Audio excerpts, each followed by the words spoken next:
Assalamualaikum warahmatullahi wabarakatuh. Di sini saya akan menjelaskan materi chapter 10 tentang teaching and learning pada buku A Guide to Teaching Practice.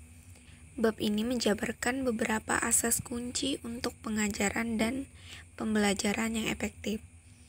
Yang pertama, buku ini melihat aspek-aspek gerakan kekonstruktivisme dan implikasinya untuk mempertimbangkan belajar dan mengajar. Hal ini termasuk pemikiran tingkat tinggi, pembelajaran berbasis otak, pembelajaran metakognisi, gaya belajar, motivasi, dan pembelajaran kooperatif.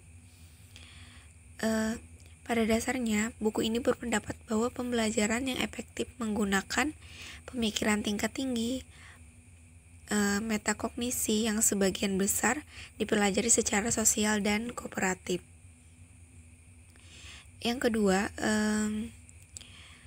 buku ini memeriksa masalah dalam pembelajaran yang efektif.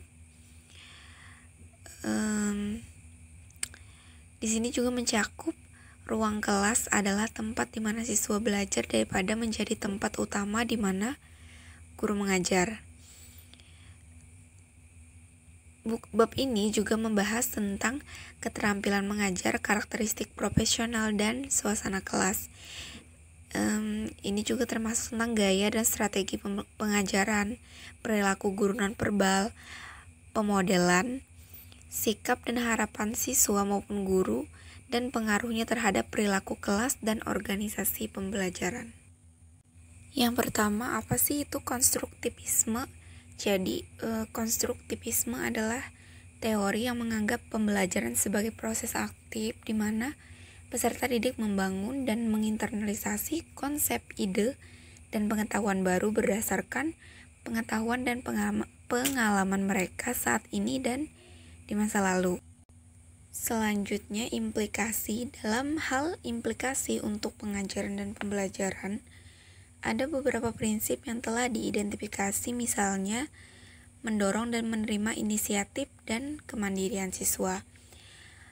Selanjutnya, ikuti tanggapan siswa terhadap pembelajaran, bersiaplah untuk berubah untuk memenuhi kebutuhan siswa. Selanjutnya, memeriksa pemahaman konsep siswa, berdialog dengan siswa tentang pembelajaran, mengajukan pertanyaan yang menggugah pikiran terbuka dan tingkat tinggi. Selanjutnya, mintalah siswa untuk mengurai tanggapan awal mereka.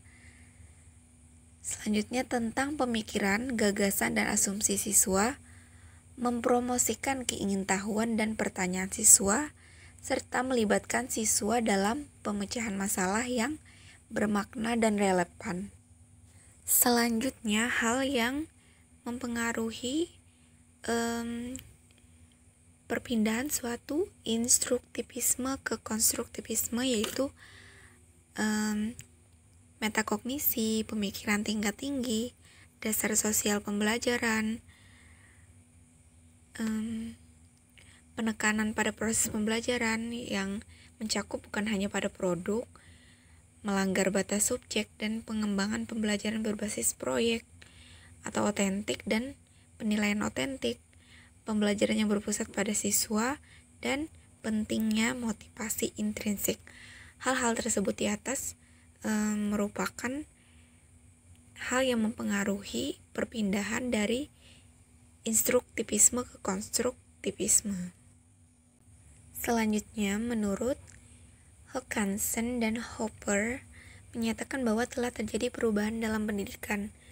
Perubahan-perubahan tersebut meliputi misalnya perubahan dari instruktivisme menjadi konstruktivisme, dari pendidikan yang berpusat pada guru ke pendidikan yang berpusat pada peserta didik. Selanjutnya, dari ahli perilaku ke pendekatan kognitif. Selanjutnya, dari representasi atau untuk mengirimkan informasi ke generasi atau untuk konstruksi pengetahuan, dan dari logika linier ke logika non-linier. Cukup sekian penjelasan dari saya. Salah hilap mohon maaf. Assalamualaikum warahmatullahi wabarakatuh.